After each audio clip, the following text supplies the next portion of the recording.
part of our, it's going to be, we're going to integrate some of these things into our membership information so that we at CBST have information if people want us to have it. If pre-arranged, we're going to also go through making sure if you want to have any say in your funeral. Some people don't, and they just don't want to have. Other people feel very strongly or have made arrangements already and want us to know if you want the synagogue to know. So we're going to, and you want to know what your Hebrew. Oh, time is up. Okay. Right. Monday So night town hall. we do not have a play in today. We have a longer play out. We wanted to get right to the information. However, I did my archive There it is. Yay. able to find the famous pictures of Rabbi Kleinbaum singing playing piano while Lilias White was singing at our holiday concert several years ago. And here she is tinkling the ivories in a piano four-hand piece With along with Seth. Seth. That's fantastic.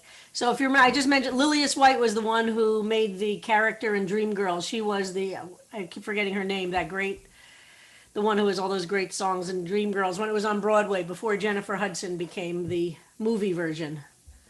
She's an amazing, amazing singer. She's one of my heroes. So it was so much fun for me to be in that. Okay, I got to open a window here. It's already New York City apartment getting too hot. So with that, we will move to our readers. Who do we have? Hold on, let me pull this up. We're beginning today first, with Annika. Annika, who's first today? Ellen Poster. Ellen Poster. And we've got to get through these today because the rabbi and I have some other things that we want to discuss going forward. So, Ellen, are you ready to go? Yes. Let's wait for the rabbi. Oh, the rabbi is seated and ready. Here we go. Okay. Hide and seek. For my lost loved ones, a poem of hide and seek. I cover my eyes and count to 10. A baby, my mother, my father, grandmothers and grandfathers, aunts and a cousin. Ready or not, slow or sudden. Ready or not, that old pain again. Oh, my lost loved ones, I sense your presence. Hashem, though I trust in your presence, in my grief I feel only your absence. Ready or not, turn toward me. Ready or not, comfort me. When you and I count the days that may be left to me, I pray to see your face in the faces of others. Put an end to hiding and let us only seek one to the other, lest my old griefs rise in me again and take away my breath as they did then. I trust you and I play the same game, that we call out each other's names, that I may hear your voice of consolation, and that when I sing, you listen. Right.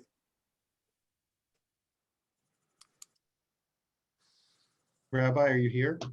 Sorry, that I was on mute. Sorry. Beautiful, beautiful, Ellen. I really love the poem of hide and seek. Could you say a few words? And we're going to try and ask everybody to be fairly brief today so we can get through all of the offerings.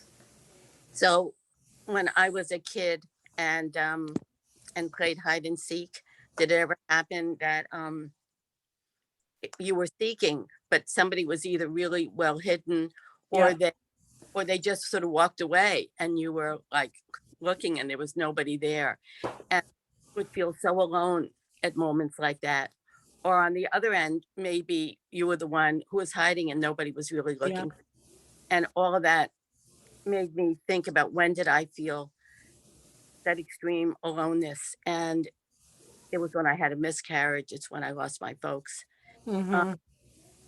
And then I was thinking, maybe since I do believe Hashem is always present, maybe I was hiding. Maybe I wasn't open to feeling it, to sensing it. So this sort of ready or not was just as much about me trying to be ready, me trying to be open to finding relationship.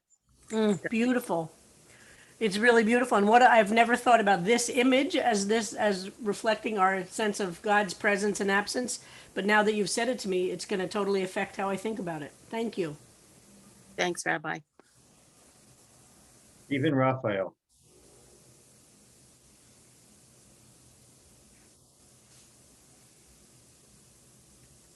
Is Stephen here? He's not here. Okay. He said he had some work things. He might not be here. We read Monica's. We read Julia's. Ira. Hi, so Harold, if you could put spaces after each third line, thank you. One, two, three. Yes, Here. groups of three. Psalm 13, homage to Norman Fisher and Gaia Bernstein. When will this pain end? With useless heartache and grief, I trudge through the days. When will torment cease? I can't take this much longer. Look down, answer me. When will my anguish, my manufactured troubles retreat from my soul? When will I wake up from this dark and dreary dream? Oh, show me a light. Keep me from death's grasp, and I will sing a psalm of opening to you.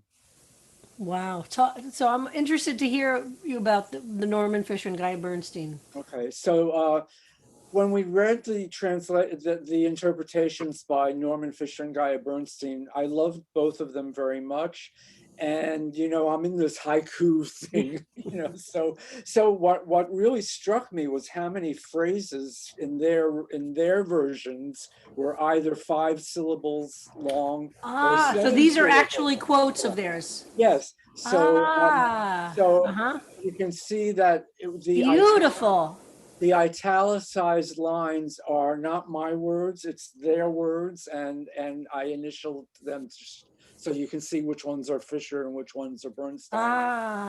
And I intermingled these with my own words. And I actually, I thought I was pleased with the way it flowed naturally. Yes, that is so creative, Ira. I love it. That's really creative. Thank you. I do love the haiku, your haiku thing. And I love the way, that's so interesting that you noticed that about their writing. So many were 5 and 7 syllables. And I'll just say one more thing and then we can move on. I wanted to get the repetition of 4 times of the Adana. So the first 4 there it is. When will the pain end? When will the torment cease, etc. So that was my process for this one. Wow, fantastic.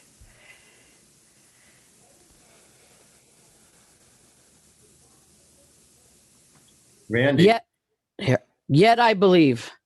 For the maestro, a song for David. When will it end? Have you forgotten me forever? When will it end? Will you deny your presence from me forever? See me. When will it end? Hear me. Will I be isolated for eternity, suffering from debilitating despair deep in my soul? When will it end? The corrupt, I'm having a Joe Biden moment. The corrupt continue to spew their mistruths and gain millions of followers all around me. Hear me. From your mountain on high, heal me. Release me from your despair. Release me from my despair. Light up my soul. I go through the motions of living, yet sleep escapes me. Heal me. I fear my foes have overcome me. Rescue me. I fear they laugh when I stumble and fall. Rescue me. Yet I believe. I have faith in the tribe and the confident with Yud-Hey Vav-Hey. My psalm of faith. Yet I believe. Beautiful. And I love the your superscription, yet I believe, very much. All right, speak to us, Randy. Well, I'm a scientist. I have a PhD and like to be called doctor like Dr. Biden. Should be, right? Right, absolutely. Absolutely. But it's based in science. So I was kind of agnostic for a while. If I can't see it and study it, it must not exist. But more recently, and especially since I joined CBST, I believe. I can't scientifically put it under and explain it and go through the scientific process. Although I see God in the snow, and when the trees come back up alive again back in the spring, and when the trees, you know, become foliage. And there's so much that I can see God in. I see God in you. I see God in me. I see God in CBST. I see God in good. Yeah. So there's a lot that goes, Yeah. you know, a lot of despair for Yeah. me personally and between Absolutely. God, but yet I believe. Beautiful. I often, you know, everybody knows, I'm sure, if you've heard me speak at all about this, that I'm completely welcome anybody's relationship or lack of relationship to God. That's not, I don't believe that's the key issue. It's a little bit like love, right? You can't prove love exists, but you could see the results of love. You could see the expressions of love. You could see what love looks like when it's acted upon. You can't really see love, but you could see what it looks like when somebody is acting out of love, and you could see things that show you love. And that's ultimately that's where our hands, our eyes, our lips, our bodies, and the world around us, we become the expressions of love and of God's presence. Beautiful, Randy. Thank you. Thank you. And I believe we have a number of women with doctorates in this class. Yeah, Elba Chava is also one of them. Was There- that the most ludicrous? We're not going to go there, but oh my God. All I have to say about that is Dr. Martin Luther King Jr. Yeah. Try complaining about that doctor. Uh-huh. All right, Sarah. A Song of David 2.0 with a spiritual leader looking at my addiction struggle. How far I went to satisfy blondie and brownie cravings as a kid. To Poundridge from Stanford on a 10-speed I bought with bat mitzvah gift money. How far for chicken satay and giant calzones as starters. Across Chicago's north side on my bicycle during snowstorms. Through my mid-20s. Between communing with Thai and Indian food. How far I went to fulfill my yearning for the tapered hands and pillowed lips, mouths of tall, small, big women, Beit Herut, New York, Ann Arbor, Jerusalem, and Chicago, though never in a public restroom, as I had standards. How long would I continue my misguided hunt for mutual devotion from food and people that I used as treats, as escapes? A friend said, "You don't want to die, you just want the pain to stop." The tiny, sane part of me didn't want to be my own worst enemy. Then and now I trusted my friend. Daily for the past 30 years, Shehechianu has been my theme song to celebrate saner ways of dealing with my pain. I love this use of the how long repetition, completely transforming the psalm. So speak to us, Sarah. Beautiful. Well, thanks, Yael, for giving us the alternate translation of how far. That helped me out. I couldn't see this most desperate psalm yet, and not, it was a toss-up. What are the things that have made me the most desperate?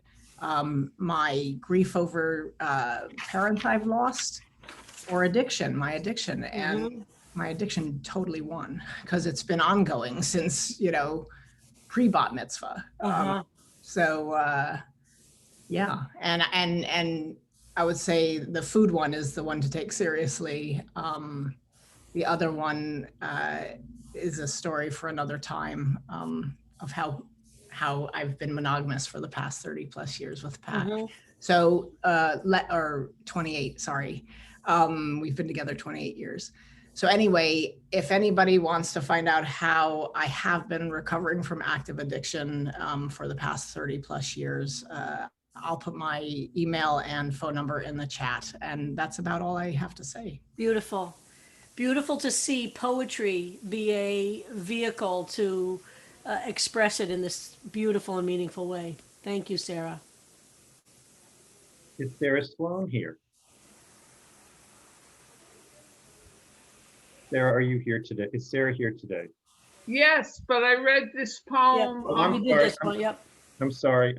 Okay. Linda had some changes to her text, so she asked to just read it herself. I do not have text to share on the screen. I'll share it on the website. Let me just say that this is a very angry piece. This is a piece from anger. So for the conductor, a psalm, enough. How many Adonai? I remember my aunt calling me to the car. She was driving and asked me to get in. I was almost 7. My birthday would be in another month. My mother and father were in Connecticut because Grandma Lala was sick in the hospital. The rest of us were in the country. Most of my friends were there already, so I was busy all day. My aunt told me she had some sad news for me, that my Grandma Lala had died. I remember turning my head away from her towards the window and thinking, today my life changes. Nothing will ever be the same again. Basta. 6 months later, Grandma Jenny died, and then Brownie, and then Papa. Genick, how many must I lose before you say enough? I remember when my father lay dying and I was thrown out of his room and into the waiting room. My mother met me there. She went to the window and prayed to you, God, shame sach nicht mir. Don't shame me. And then they came to tell us that he died. First I screamed, but they shushed me because we were in a hospital. Today my life changes. Nothing will ever be the same again. There are many ways to be shamed. It is not just to be poor and downtrodden. One can have all the money in the world, but when one's enemies look upon one with pity, that is the worst shame in the world. My mother and I would now share that mark of shame. We had no husband, no father. Maspik, why did you hide your face from me for so long? You made me bear witness to my father, my beautiful aunt, my dear friend. Why? People said I was lucky. Ha! Enough. When will it be enough? First, all the men in my life, then my mother, my beloved mother. Throughout her life, she suffered shame and pain. When she finally had a chance to lift her head, she became ill. I watched parts of her body being taken from her until it was finally too late to save her anymore. They told me she would be gone in 2 days, the most. She lingered for 2 weeks while I never left her side. When she finally died, I was not with her. Again, you hid your face. Her side was the one I wanted to be next to when the time came, and you arranged it for me not to be there. Yes, Adonai, I blame you, because that was still the time when you hid your face from me. Genick, and still it does not end. Wait, I'm sorry. And still it does not end. Am I supposed to be the last one standing? Basta. I mistrusted your love and never allowed your light to shine in my heart. I rallied against all the rules. Maspik, still in the darkness, there was a small glimmer of light. It was you, my God, who had never given up on me, even though I had abandoned you. You brought me love everlasting and love eternal with my body. I began to hope again and finally to trust. You have splashed me with your love, and I can finally take a breath. Today my life changes and nothing will be the same again. There will be more losses, but I will know you to be there by our side, and so I will sing praises to you, Adonai. Well, anger is a totally appropriate expression of emotional honesty in the Psalms. So, first of all, thank you for that. So, talk to us a little bit about writing it, Linda. I found when I read Psalm 13 that it brought back a lot of the anger from my losses in my life. I haven't even listed half of them, but it just made me so angry, and I finally felt I had to write something that would be cathartic, and this was the catharsis I needed Well, writing this. keep writing because there's no better way to handle profound emotions than writing them. So it's very talented and very moving to hear it expressed in this structure. And I think it Yes. speaks for many of us. Anger is an honest emotion, and The Psalms are full of it. So you're absolutely in good company. Very, very wonderful. And instead of the how long, I chose to use the word enough in 4 different languages. Aha, I see. So the 4, you get the number 4. Enough, basta, genik, Ah. and maspik. I love how all of you are understanding when the psalm has a number in it, how the different ways you're playing with that. That's really fantastic. I love that, Linda. Thank you. Thank you. Beautiful, beautiful. Isn't it great? I mean, this is something that we know from all different art forms, right? That difficult emotions can create magnificent art. And what a great contribution to the world, because then other people who have those feelings, but also you get to create something that's authentic and deep. And real art, great art, comes from those core places. I believe we have Lori Spear next. Okay. How long, God, shall I wait in the anteroom? Or will you forever fail to open the door? How long will you be hiding on the other side? How long will I be struggling on my own with anguish? How long will doubt and not knowing be my companions? From wherever you are, answer me, enlighten me, lest I continue in darkness. Let not my doubts overcome my hope. Let not my not knowing cause me to fall. As for me, I am still outside, waiting to be let in, waiting to rejoice, waiting to sing, waiting for your love. Wow. So, Lori, I see that you have 2 through 6. Are you reflecting the psalm and you don't Yes. want to, aha, beautiful. So you just don't want the superscription, but by having the absence of the number 1, you're reflecting its presence. Beautiful. All right, speak to us about this. Beautiful. Let not my doubts overcome my hope. I love that. How many of us feel that way, right? I just think it kind of summarizes where I've been since I was 14 or 15, wanting to believe and working at it, but never quite being inside, just kind of on the other side. And, but not giving up waiting. Beautiful. Thank you so much. Really powerful. Really powerful. Thank you. Thank you. If I just can, I love the as for me, that the ani. You caught that perfectly. Now we have one of our first time participants with a new offering. Ann Targovnik. Yay, Ann, welcome. Hi.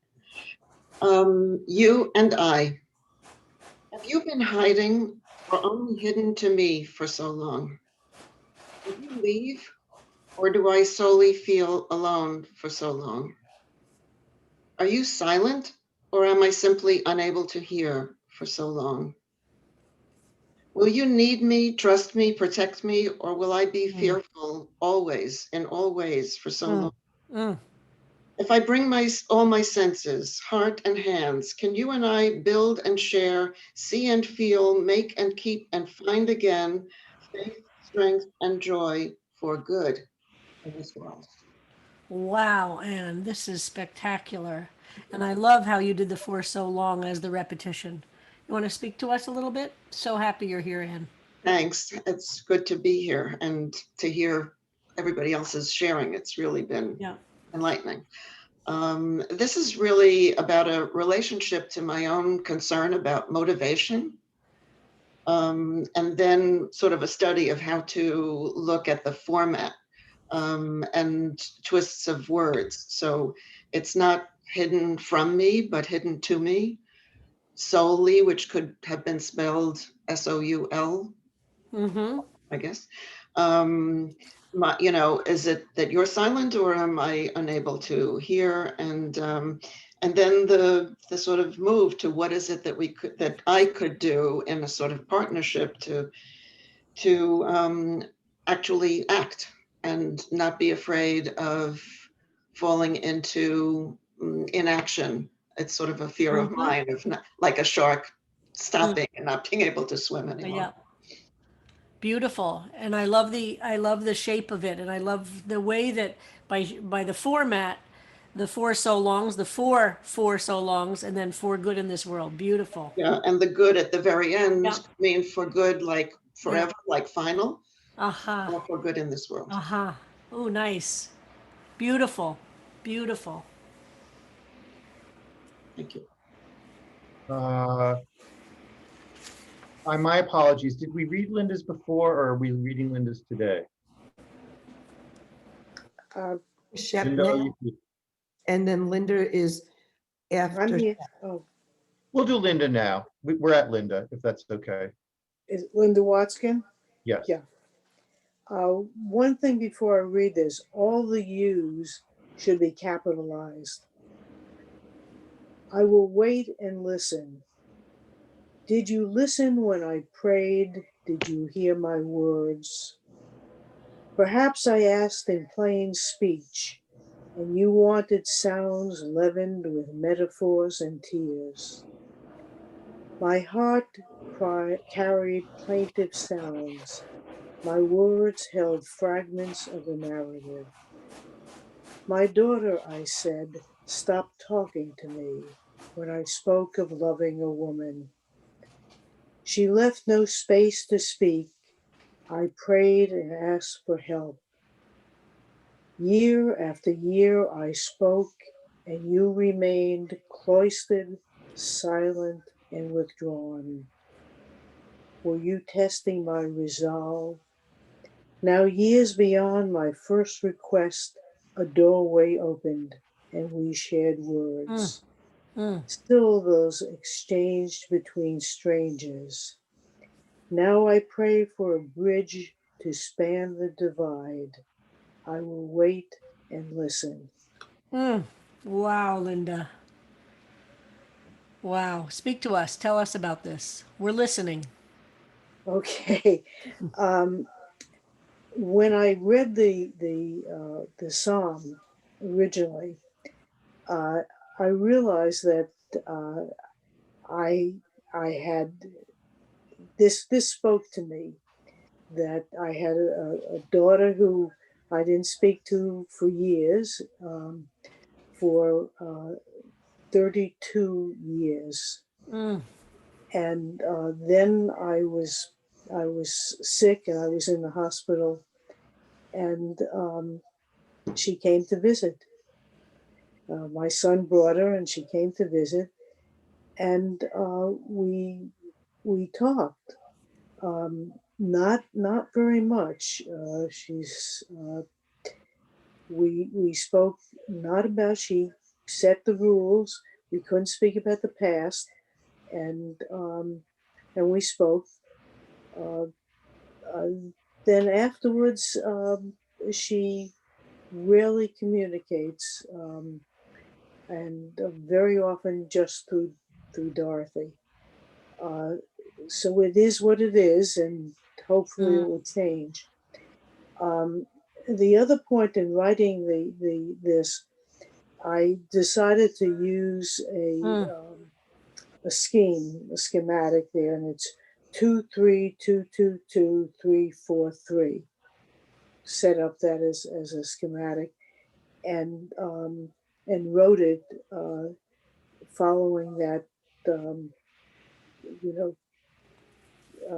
As I read it, you may have heard the stops between the different. Yeah. So that's it. Wow, Linda.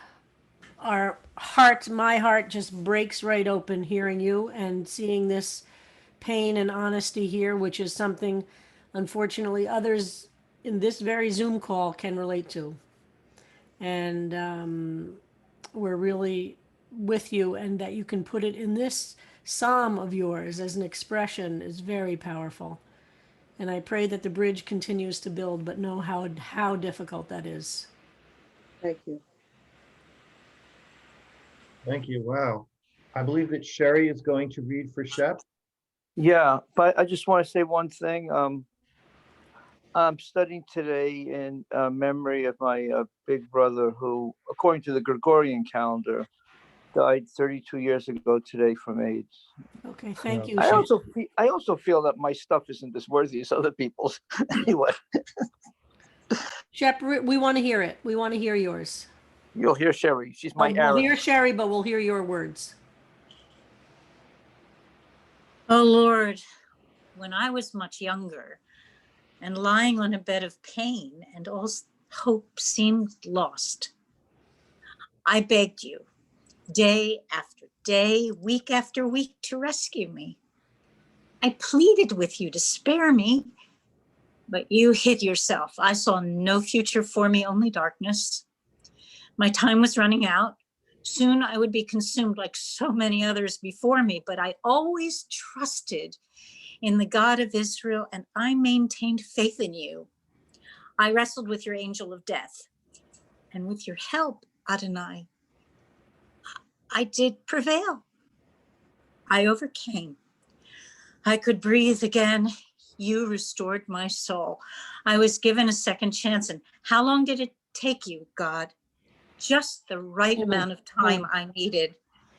From that day to this, I have never forgotten the gift of life you gave me twice. Thank you, Sherry, for the beautiful reading. And Shep, this is really wonderful. And I also love that you, even by using the phrase, you restored my soul, you're actually taking a quote from another psalm, which is a beautiful thing to do, from Psalm 23, where we talk about restoring the soul. So Right. speak to us, Shep. Just the right amount of time. I like that a lot. Well, Rabbi, you of all these people know exactly what this is about. You were there.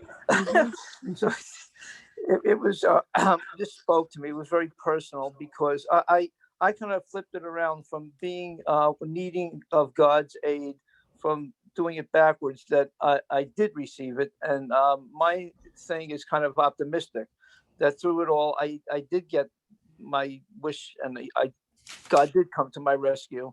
So it's kind of an upbeat version that, through faith, I always had faith, and it was difficult. As you know, it was a painful 15 weeks of fighting for my life, and that's it. I survived, and I'm grateful. And as I like the ending, God gave me life twice. It almost rhymes, but yeah. It made me cry writing it and hearing Sherry read it because it's so personal. That's beautiful, But beautiful. I'm here. And thank you, Rabbi, for being there for me. I must thank you all the time. It was very important to me. It was an honor for me. And Shep, I have a very strong visual image of what that hospital room looked like and what you looked like then. How many years ago was that? 25. I must have looked terrible. Oh my God. It looked pretty terrible, but it was very powerful. And look, I've been in a lot of hospital rooms, and then I still have a very vivid memory of what you looked like. Well, Rabbi, I know why you were hired, and I know how many young guys you saw die. And I like to think of myself as I was the success story. I almost did, but I didn't do it. So, and I was so grateful for the synagogue and all the rest of it. Thank you. Love to you, Shep. I love you, Rabbi. Yeah. I love you too, Bubble, and I love you up in the stars in your virtual background. Better than being on the Golden Gate. Yeah, that was getting me nervous. So what a journey for the past 4 days. I think we have now shared all of the offerings for 13 and are ready, Rabbi, to share plans for going forward. Yeah, so Harold and Annika and I in different ways have been discussing how to move forward, and we have a couple of different ideas. Look at this, we are 78 of us. Can you believe that? There are 78 of us today on this Zoom call, studying Psalms, writing Psalms, drawing Psalms, offering them. It's an incredible journey we're on. So we're trying to balance we're trying to achieve the right balance between moving through new Psalms and the offerings, and what's the right balance. And we've gotten some feedback from folks that we might be spending too many days on the offerings. And as the class is staying, we're at around 78, as we're 78 today, that's only going to increase. So we have a couple of options for how to proceed, and we think we have a preference based on our sense of the class. One option is that we, do our study of the psalm, and then the obvious that everybody could share their psalm would be to break into groups and people read to each other in a day or two all the different psalms. But then we lose doing it together as a group, and I don't get to hear every psalm. The second option would be to continue the way we're doing it. And it's now about 4 or 5 days of offerings, Harold and Annika? 4 days. It's 4 hard days to of do. offering. So we think that the right balance would be about 2 days of offerings. And to achieve that, again, one option is to do it in smaller groups where people are reading to each other, kind of workshop style, and giving each other feedback. But again, that means everybody wouldn't hear everything, and I for sure couldn't hear everything. So another option we had is that to achieve our kind of our somewhat artificial, but our sense that 2 days of offerings is the right balance. And folks, you can tell us, give us the feedback, is that what we're going to do is ask for people's feedbacks first from people who have not yet offered. So for first timers to get priority, and then to take selections from the others to do publicly, and everything else will get posted in Facebook and will be part of the accumulated gathering that we're going to do that everybody will see. So those are the three options, and we're eager to hear responses. We're leaning towards the final one, where we would do 2 days of offerings for each psalm. So if you want to put your feedback in the chat, or let us know by email. And the other piece is when we start a new, sorry, yes. Just to make clear, there was Yep. one other thing that you and I had, Sorry, yep. which was a big read style, where if we just had people doing their readings one after the other without pausing for the rabbi's feedback, we could probably in 2 days get through Yes, everyone's that's offerings. true. But then again, we wouldn't get to have the sharing and learning that we're doing. So number one, I suppose, is keeping the way we're doing it and having 4 days, but we've had feedback that really is too much. If we go to 2 days, we could break into 2 or 3 rooms and everyone would have the chance to read their psalm out loud and get response, but the rabbi cannot be in every room at once. Number 2 is the big read style. Number three Number 3 is the big read style, and the other one. Okay, so we're leaning towards. Hold on, let's put the options in the chat so we see. There's 1, 2, and 3. Sorry. Okay. So option 1, if we're going to 2 days, option 1 is we do breakout rooms. And everyone gets to read and get feedback, but the rabbi doesn't hear everybody reading. Number 2 is a big read style, where we go through from the beginning to the end, but we do not pause for feedback. Right. And number 3 is we invite everyone to submit something, and they will all go into the compendium, which is sent out right after we finish with our sharings, like we did last time, which we'll do this time. But we will not be able to read all of them publicly. Anyone who's offering for the first time would be read, and then we would choose sort of a combination of randomly and being conscious of who is read most frequently or most recently. We would choose enough so that we have 2 days worth, and then we would send out the compendium, and anyone who wants to is free to post their offerings in Facebook and even record them and post the recording. So those are the options that we're considering. We would love your input. Okay, and when we start each psalm, and we're starting a new psalm, I believe on Monday, right? Is that right? We're going That to is psalm. correct. We've now 14. we're going to do in a traditional yeshiva style of Jewish text study. The students study before the rabbi teaches, which is very much the opposite of what an American Western education model is, right? The teacher teaches first, and then the students go into TA-led discussion groups, for instance, if you're in a big lecture. So we're going to do it a little Jewish style so people can experience that, see how it goes. So on Monday, we're going to split everybody into small groups of 3 people each, or 4 people, depending how it works out, to study the psalm in a small group together first before I start teaching it. So to get familiar with the psalm, and I'll give questions for you to be doing together. So then in Chavruta, you'll be studying the psalm, asking the questions. You'll become more conscious of it. You'll kind of do a little bit of what we do when we go through Sepharia, but then I will start teaching on Tuesday. We'll come back together on Monday. I'll say a few words about the psalm. You'll identify some of the big questions or problems, and I'll alert you. I'll give you a little prompts to look through the psalm. And then on Tuesday, I'll start actually teaching the psalm. But on Monday, you'll be studying it. We'll come back together again, though, in the class. You won't be, so we'll start together, do the music in. I'll say a few words about Psalm 14. Then everybody will be divided up into groups of 3 or 4 at most. And then you'll study in Chavruta style in those small groups, the Psalm 14 for the first time. We'll come back together. I'll say a few words, and then we'll do the music out for Monday. Is that clear? Anybody questions about that? I think it'll be we're going to try that. And in your in the groups of 3 or 4, you'll introduce yourselves to each other if you don't know each other. But not long discussions. The whole idea is to study. It's not just so that you know each other's names a little bit. We'll have that set up. Okay. Yeah. And yes, you'll have the Sepharia version. Right. So I have distributed to everybody earlier this week all of the Sepharia version and all of the translations. So you should have those so that you can take a look at the psalm before Monday and study it on your own and come up with your questions. Rabbi, is there a history of studying in Chavruta that would help us to understand this? Yes, well, that idea is, so in a traditional yeshiva, or like when I was in yeshiva in high school or in any yeshiva setting, most of the time the students spend in Chavruta. So I was in, for instance, my final year in high school, I was in a Kollel Gemara class, Talmud class.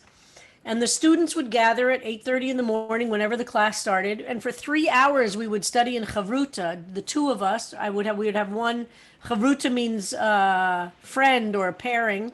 So 2 people study together, try and work out the issues, try and work through the texts, look at the problems. And then only after every morning of studying for 3 hours in Chavruta would the rabbi actually teach the shiur, the class, the lesson. And they were all in the Orthodox world, would then assume people had already done some work with the text and already understood where the problems were, and then he would be able to work with them. And that is the pretty standard way of studying text in Judaism. So I want to teach that to you a little bit and for you to experience it. It's very different than our Western American model, but it'll be interesting, I think, for you. And we're going to try that for this psalm, and maybe we'll continue that. So we'll do the first session of each psalm, theoretically, if this works out, like that. And then we'll go back to my teaching in the regular way. So there's a ton of comments in chat. Thank you. What I'm realizing I need to do is I'm going to put together a very brief Google Doc survey. That's a good idea, the Google form where people can fill it out. Everyone can consider it. They can think about it carefully now that we've mentioned it. They can give us other feedback. I see a lot of interesting things. We will keep the chat here. I will hope to get the survey out later today or tomorrow that people can answer. Linda, if you have a question about something you didn't understand, you can ask it. I just don't want to start with comments from everybody as to the questions. Is there a particular question about something that isn't clear? Yes, the question is this: will you, when we come together on Monday, read it at least in Hebrew so we hear the Hebrew? Because if we're in Chavruta, we may not necessarily. Oh, it's okay. So you'll just stay. That's okay. So then you'll just do the English. Okay. Don't worry. You'll do whatever you can do at whatever level you're at. No problem. Don't worry about that. And as I said, in March, I'm going to be teaching an 8-week session on biblical Hebrew for those who are at a level to be able to read Hebrew comfortably. I'm going to be teaching biblical grammar and understanding biblical Hebrew more for those who want a little bit more advanced dive into the Hebrew. But that'll be for 8 weeks in March. And that will happen every Monday right after our class with a little break in between. And I'm sorry, I was trying to read chat. Did you address the question of the beginners class again for people who? Yes, we decided, is that this Monday we decided we're doing it? I think we did, but yes. Flexible. I'm happy to do it this Monday. I just don't have my calendar in front of me. So this Monday after class, December 21st, which I think is Martha Richheimer's 100th birthday, right? Isn't her birthday on Monday? So on the 21st, not connected to her birthday, but of course we will celebrate all day long. 100 is a big day to celebrate. I'm going to be doing a 1-hour introduction to the Psalms for those who didn't hear it way back when I did it in the beginning, or everybody's welcome to join. It will start at 11. We're going to take a 15-minute break between, and we'll go from 11 to 12. And I'll do on Monday for 1 hour. We'll keep this room open, Tasha, okay? We'll arrange for that, but we'll just take a break for 15 minutes. And then at 11, I'm going to do another introduction to the book of Psalms, kind of the big picture. Everybody's welcome, but many of you have heard it already. And my goal is to really help those who have joined since the beginning to get a little bit of that, the big picture stuff, okay? Obviously, nothing is mandatory. This is entirely a voluntary experience, so don't look panicked. I see some people looking panicked. This is totally just fun. So if you don't want to come, don't worry. We're not taking attendance, and it won't be on the quiz. This is all for lishma, we call it, Torah studying, just for the pleasure of studying. There's no test. There's no whatever. Okay. So from 11 to 12 on Monday, I'm going to do a big picture overview. And yes, no final exam. Does that sound good to everybody? And Debbie Sherry said to remind everyone we have our annual meeting tonight. Yes, and we're going to light candles at the annual meeting. We have lit candles as a community every night of the 8 nights. And going back to our discussion of the number 8, by the way, the 8th night of Hanukkah is a special night. The 8th day of Hanukkah has a special name to it. It's called Zot Hanukkah, is the 8th day, or if you're Orthodox, it's called Zos Hanukkah, unless you're Israeli. And the 8th day of Hanukkah has a bit of a special sheen to it. I don't have time to go into it because it's 10:45. But so tonight is the 8th night of Hanukkah. Zot Hanukkah is tonight. And we will light candles at the very beginning of the annual meeting. And then tonight we elect our new board of directors and our new president. And I do a report on the state of the synagogue. Greg does a report on the state of the synagogue. And we get a report on the finances of the synagogue. So you can only come if you're a member. And even if you've already voted, you're welcome to come, of course. And it's very important to hear the conversations and the reports. Okay? Did I cover everything? Well, there is an election of new board members. I would never actively campaign for something like this, but since Harold, we used to have. If you ever want your offerings read again, you know who to vote for. Harold is. Who else on this? Regina Linder is on our board. Who else? Sherry Dratfield. Who else? Sherry, Regina, our board members. Kenneth. Yeah. And Lee is legal. Kenneth. But Lee is not in this class, is he? Did Lee join the class? No, he did not. He's a very busy businessman. Yes, Lee actually. So let me, if I could just say thank you all for all of your extremely thoughtful comments. I've gotten comments that have come to me individually. I've spoken to many of you on the phone. I am delighted that you feel free to share with us your feelings of how the class is going and how we might improve the experience for everyone. We will be taking, as we say, everybody's feelings into account before making any decision. And I will be sending out a survey later, and we will be saving this chat. So Adria was going to play us out with someone, but seeing the time, I think we're going to hold off on what she has for some other time, unless people, Adria, are you here? We have a lovely video that would be a lovely way to end the week for anybody who would like to stay. But we do understand that it is now 10:50 and some people may want to go. So Adria, I will turn it over to you if we can give Adria screen share, and otherwise I will say Hanukkah Sameach. I will see you all at class at the annual meeting tonight, all members, and everyone in class on Monday. So I should go ahead and do this, Harold, or not? Why don't? Yeah, who wants to stay can stay. I can stay. All right, so for Pride 2019, both Simon actually and I had the privilege of performing with Jacqueline Jonet at the Performing Arts Library at Lincoln Center. And as you know, I've often expressed how when I read some really beautiful lyrics for certain songs or leader, they often remind me of the Psalms. and I was able to do a Charles Aznavour song with Jacqueline. And yesterday during class, this came to mind. So it's not the complete setup, which I encourage you to look at on YouTube. I'll put it up in the class chat. So here's just the actual version of the song, and I will share my screen and get it up for you. Just give me a second here.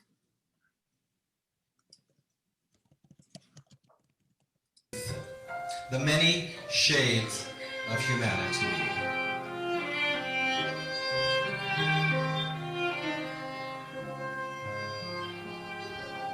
And to quote Marsha P. Johnson, I may be crazy, but that don't make me wrong.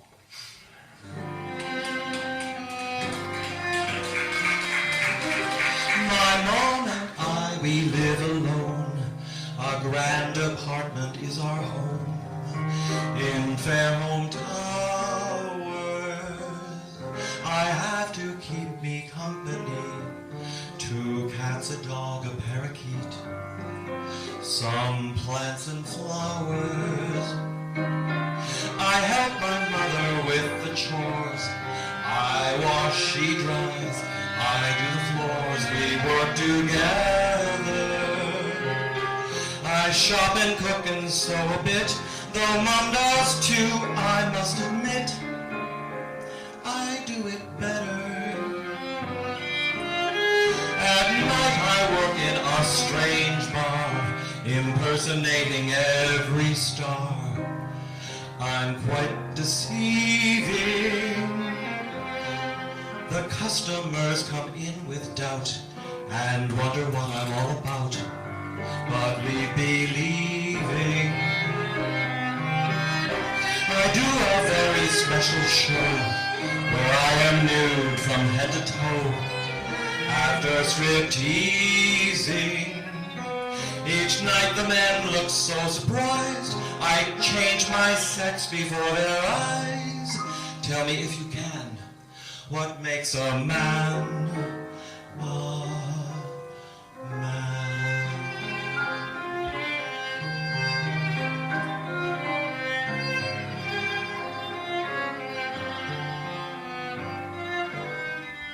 Round 3 o'clock or so I meet with friends who have a bite to eat and conversation.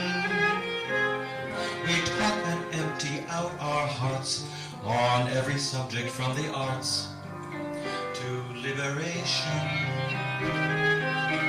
We love to pull apart someone or spread some gossip just for fun or start a rumor. We let our hair down, so to speak, and mock ourselves with tongue-in-cheek and inside humor. So many times we have to pay for having fun and being gay. It's so confusing. There's always those who spoil our games by finding fault and calling names, always accusing. They draw attention to themselves at the expense of someone else. It's so confusing. Yet they make fun of how I talk and imitate the way I walk. Tell me if you can, what makes a man a man?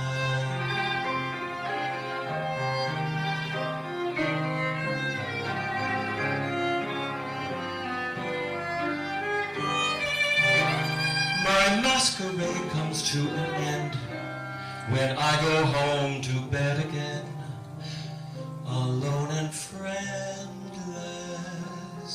I close my eyes and think of him and fantasize what might have been. My dreams are endless.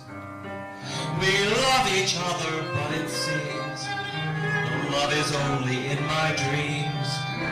It's so one-sided, but in this life I must must confess, the search for love and happiness is unrequited.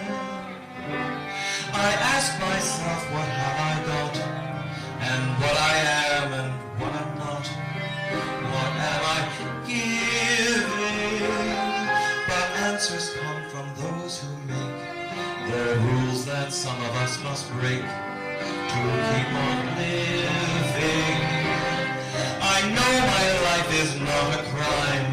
I'm just a victim of my time. I stand defenseless. Nobody has the right to be the judge of what is right for me. Tell me, if you can, what makes a man a man?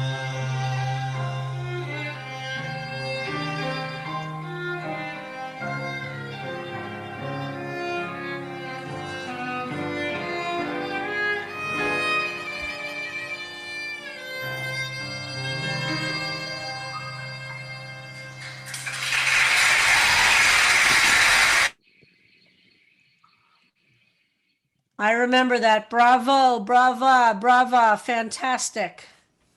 Gorgeous. All right, everybody. All right, everybody. Thank you so much. All of you. Love to everybody. Chag Sameach. See you tonight at the annual meeting. Chag Sameach. Chag Sameach. Thank you, Adriel.